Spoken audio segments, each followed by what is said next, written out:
कोई कट्टरपंथी की बात नहीं कर रहे हम, कोई जात पात ये सब चीजें जो है तो बाद में आती है, पहले इंसानियत आती है। और मजलिस इत्तेहादुल मुस्लिमीन मुसलमानों की बात इसलिए करती है कि इस मुल्क में सबसे बड़ी अक़लियत माइनॉरिटी होने के बावजूद भी सबसे पीछे की लाइन में, सबसे आखिरी में है। इसीलिए उस वर्ग की और उस क्लास की बात करना हमारी जरूरत है, वक्त की जरूरत है, समाज की जरूरत है। इसलिए मजलिस इत्तेहादुल मुस्लिम प्रायोरिटी बेस पे तरजीह बुनियाद पे मुसलमानों और दलितों की बात करती है। ये आपकी जिम्मेदारी है कि आप हम लोगों को सपोर्ट कीजिए, ऐसा कि जहाँ पर भी ऐसी जरूरत पड़े तो आपकी पार्टी के जरिए, खाली आपका नाम भी हो गया, शारिक साहब उसमें है, इमाम पार्टी उसमें शामिल है, तो इंशाल्लाह काम जल्द से जल्द हल होंगे। बहुत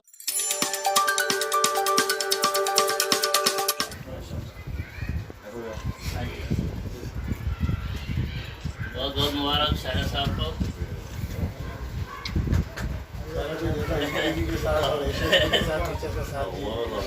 टीचर्स भी आपके साथ कंधे से कंधा रखे आपके साथ है, ये हम हमेशा के लिए वादा कर रहे हैं। यही वादा चाहिए।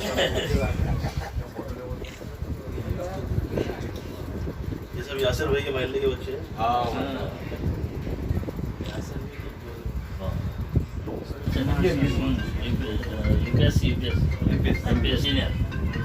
उनकी बात से हम घर उनके सामने लेकर दिए हमारे को। इसलिए वाला हेडमास्टर साहब उठ रहे वाला क्या बात। अरे सर, अरे सर, मेरे अब्बा बेटे की अलग से।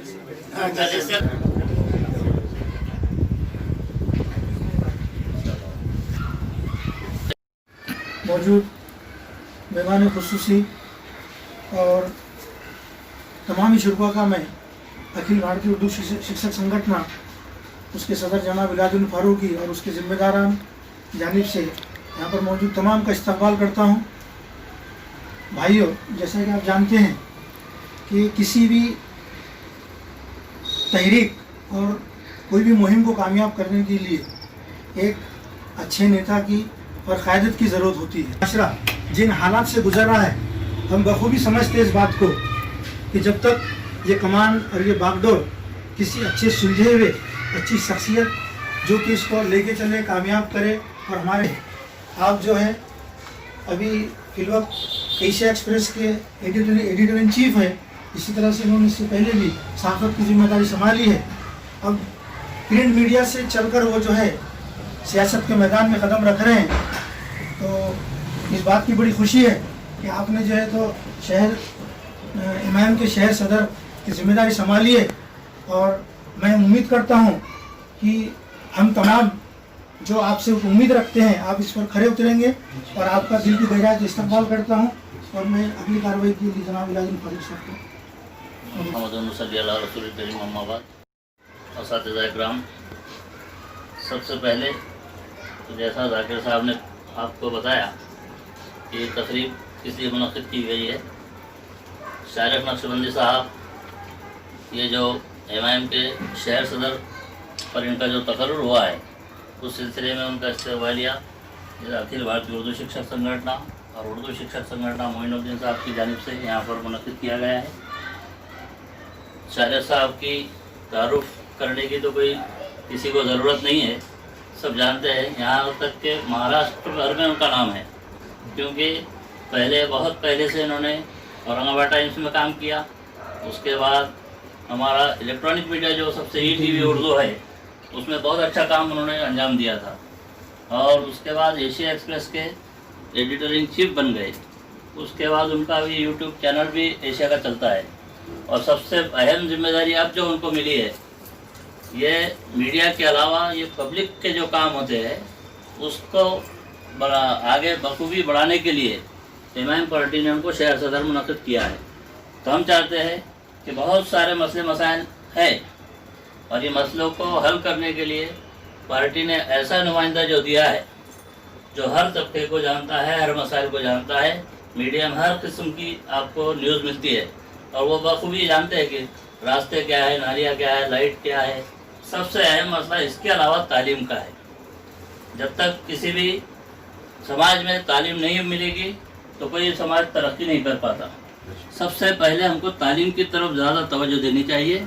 इसलिए हमने सोचा कि आप शारिक नक्शबंदी साहब के सामने जो मसले मसाइल है वो तो जानते हैं, ई टीवी के ज़रिए से आज से 10 साल पहले हमारा उन्होंने इंटरव्यू झोपड़ी में जाकर उन्होंने हमारे साथ लिया था बच्चों की तालीम के ताल्लुक से कि तुम्हारे बच्चे तालीम हासिल कर रहे हैं नहीं कर रहे हैं। जमीर साहब भी हमारे साथ में थे जब, तो ये उनको जद्दोजहद है उनके पास, वो कोशिश करते हैं, लेकिन अब जिम्मेदारी है तो हम चाहते हैं कि हमारी तंजीमें तो काम करती है, असातिज़ा के मसले, मैनेजमेंट के मसले, इंतज़ामिया के मसले, पेरेंट्स के मसले, स्टूडेंट के मसले बहुत ज़्यादा है, लेकिन हमारी एक हद महदूद होती है क्योंकि हम सब सर्विस वाले हैं। हम उसको एकदम स्ट्रॉन्ग तरीके से हम उसको पब्लिक की जैसा जो बात होती है उस तरह से हम इंतज़ामिया के सामने या मैनेजमेंट के सामने या किसी गवर्नमेंट ऑफिसर के सामने लड़ नहीं पा सकते। ये आपकी जिम्मेदारी है कि आप हम लोगों को सपोर्ट कीजिए ऐसा कि जहाँ पर भी ऐसी ज़रूरत पड़े तो आपकी पार्टी के ज़रिए खाली आपका नाम भी हो गया, शायद साहब उसमें है, इमाम पार्टी उसमें शामिल है, तो इंशाल्लाह काम जल्द से जल्द हल होंगे। बहुत सारे काम ऐसे हैं कि छोटे छोटे चीज़ें रहती है लेकिन उसको पब्लिक की ज़रूरत होती है। टीचर्स और टीचर्स यूनियन और असातिज़ा कुछ नहीं कर सकते, उसमें आप लोगों की ज़रूरत पड़ेगी। इंशाल्लाह हम चाहते हैं कि आपसे ये काम बहुत होगा और आगे तालीम के ताल्लुक से जो मराठवाड़ा में हमारा नाम है उसको और ज़्यादा से ज़्यादा और तक़वियत मिलेगी। इतना कहते हुए अगर मैं समझता हूँ, अगर शारिक साहब की तरफ हम अगर देखे समझ लो तो हम उनसे उम्मीद करते हैं ऐसी कि हमारे जो नौजवान हैं जो हायर एजुकेशन के अंदर है, जिनको मतलब स्कॉलरशिप की ज़रूरत पड़ती है, पैसों की ज़रूरत पड़ती है, मदद की ज़रूरत होती है समझ लीजिए, तो ऐसे नए टैलेंट को सामने लाने की कोशिश मैं समझता हूँ वो तहरीक को हम यहाँ से आगाज़ कर देंगे। और मैं जो हम तमाम की एक उम्मीद है, एक आशा है, एक किरण है, तो ऐसे हमारे शारिक नक्शबंदी साहब, उनसे मैं अदबन दरख्वास्त करूँगा कि हमारे यहाँ पर रहनुमाई करें। करीम मबाद। अल्लाह का शुक्र है कि मैं उन लोगों के दरमियान मौजूद हूँ जो नस्लों की तामीर करते हैं माशाअल्लाह, जो समाज को बनाने का असली काम ये करते हैं, नेता बाद में करते हैं, अजीम अपना नंबर बाद में आता है, अपने को ये लोग बनाते हैं। तो बड़ा अल्लाह का एहसान है, शुक्र है कि आज शहर के टीचर्स हजरात जो है तो मुझे मेरा इस्तकबाल कर रहे हैं। मैं आप लोगों का बहुत बहुत शुक्रगुजार हूँ। यहाँ पर इलाज साहब हैं, अनीस साहब हैं, मोइन सर है, शाहिद सर है, मैं सबका नाम तो नहीं ले सकता, लेकिन मेरे तमाम जाने पहचाने नसीर सर हैं, हर कोई जो है तो जानते हैं, पहचानते हैं। अभी तक के मेरा जो सहाफ़ती सफ़र रहा है, पत्रकारिता का सफ़र रहा, और 2014 से पहले शहर का जो पॉलिटिकल एक माहौल का सिनारो था, उसमें चाहे कितना ही पढ़ा लिखा मुसलमान हो या जाहिल मुसलमान हो, वो किसी गैर नेता के पीछे भागने में मसरूफ़ रहता था, अपनी ज़िंदगी गुजारता था। इसमें कोई दो राय नहीं है।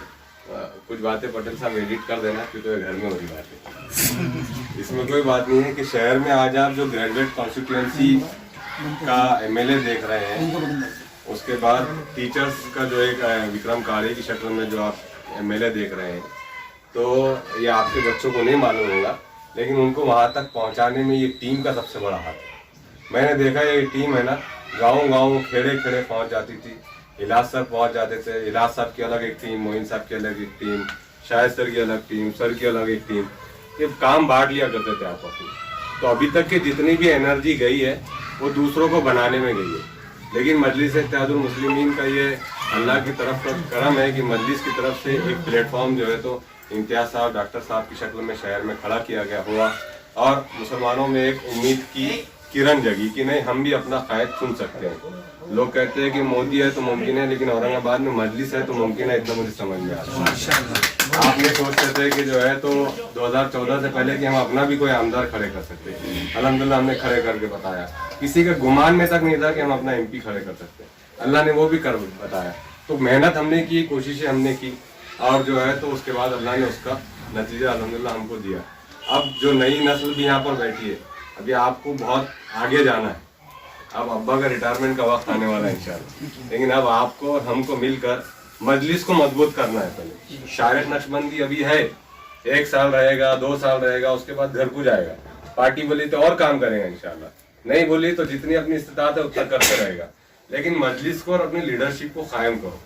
शारिक के बाद कोई और भी आएगा तो उसके भी साथ खड़े रहो। उसके साथ अगर आप खड़े रहेंगे तो पूरे एक साथ, जो मैं देखता हूँ मैं इन लोगों के साथ, मैंने अक्सर वो बेशतर धरने, इलाज साहब के पूरे धरने मैंने कवर किया। एक तो इलाज साहब की आवाज 50% काम करती थी 25% 30% इलाज साहब की आवाज और 70% उसके पीछे उनके पीछे जो मजमा रहता था, तो वो अधिकारी को मजबूर करता था काम करने के ऊपर।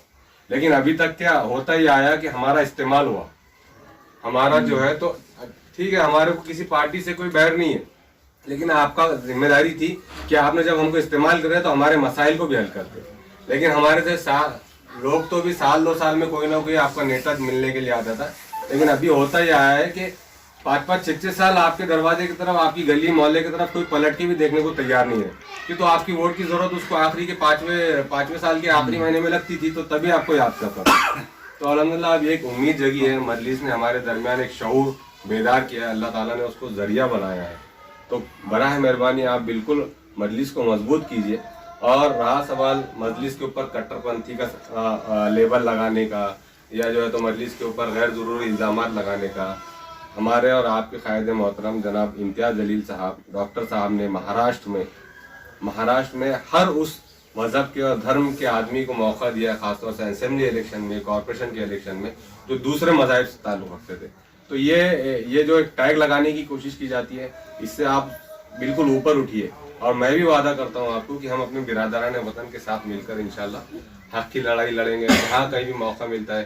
खासतौर से जिला परिषद के मसाइल में मैंने देखा सर, आपने आपकी संगठन ने, ये मोइन सर के साथ तो मैंने काम किया, गलत एजुकेशन सोसाइटी को आप शहर की जानते हैं, तो उसके वहाँ के एम्प्लॉयज़ को सर 30,000-35,000 रुपये या फिर भी तनख्वाहें हुआ करती थी।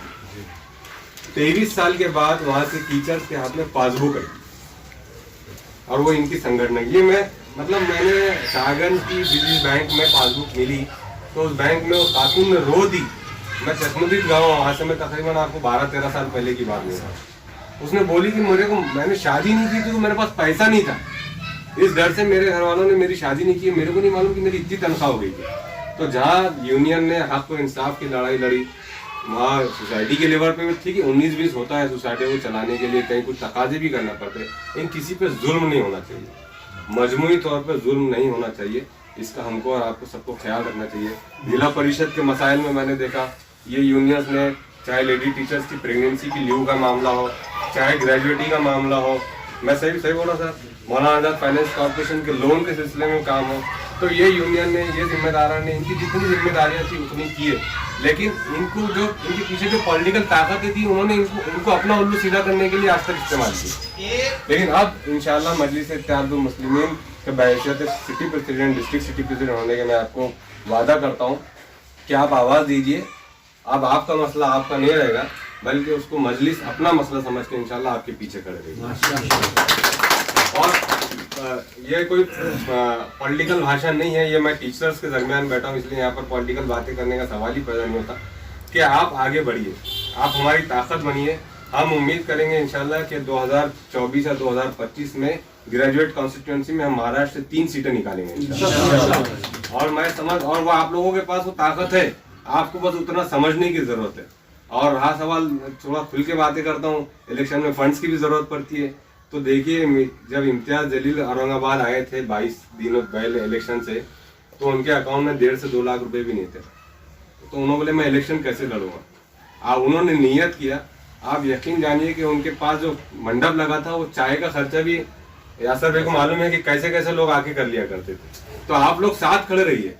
पूरी टीचर्स एसोसिएशन को मेरी आप लोगों से रिक्वेस्ट है कि हम महाराष्ट्र भर में यूनाइट करेंगे, हम लड़ेंगे ना। और हम कोई कट्टरपंथी की बात नहीं कर रहे, हम कोई जात पात ये सब चीजें जो है तो बाद में आती है, पहले इंसानियत आती है।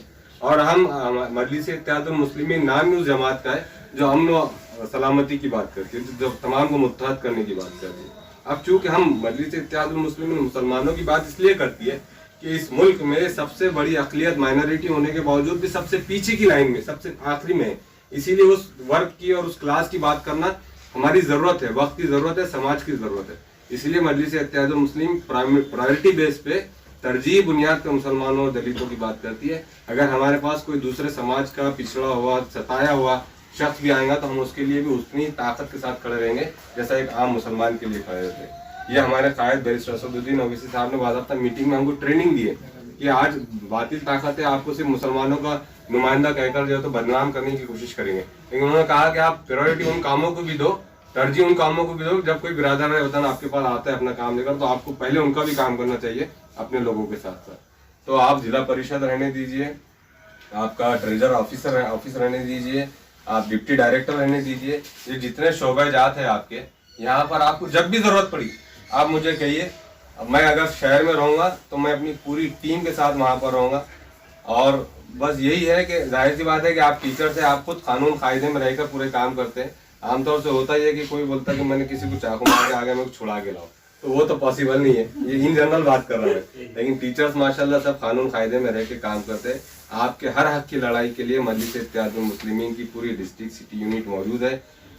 खासदार साहब चूंकि बहुत ज़्यादा मसरूफ होते हैं, इसीलिए मैंने पार्टी में उनसे वादा किया कि आपके जितने छोटे और सिटी लेवल के काम है इंशाल्लाह उसको मैं डील करूंगा, ताकि आप तक रसाई एक आम शहरी की इसलिए नहीं हो पाती कि आपके पीछे पॉलिसी प्रोग्राम से रिलेटेड मसरूफियात होती है। MP इम्तियाज जलील साहब की एक खास बात मैं आपको बताते चलूँ, और खासतौर से डॉक्टर साहब की भी, कि ये चाहते हुए भी जो है तो बहुत ज़्यादा वक्त जो है तो शहर में दे नहीं पाते, क्योंकि इनके पीछे मुंबई और दिल्ली में जो है तो जो सरकारी काम होते हैं उस तरफ तवज्जो है। इसीलिए मेरी जिम्मेदारी है कि आप लोगों के और पार्टी के दरमियान जो है तो एक ब्रिज का काम करो। आप जहां भी आवाज़ देंगे इंशाल्लाह मजलिस इत्तेहादुल मुस्लिमीन अपनी पूरी यूनिट के साथ आपके साथ खड़े रहेगी, चाहे जिला परिषद का मामला हो, डिप्टी डायरेक्टर का हो, ट्रेजरी ऑफिस का हो, या और भी जो भी आपके शोबाजात होते हैं वहाँ को, हम इंशाल्लाह मौजूद रहेंगे, खड़े रहेंगे। आप लोगों ने यहाँ पर बुलाया, इज्जतों से मोहब्बतों से नवाजा, उसके लिए बहुत बहुत शुक्रिया अदा करना।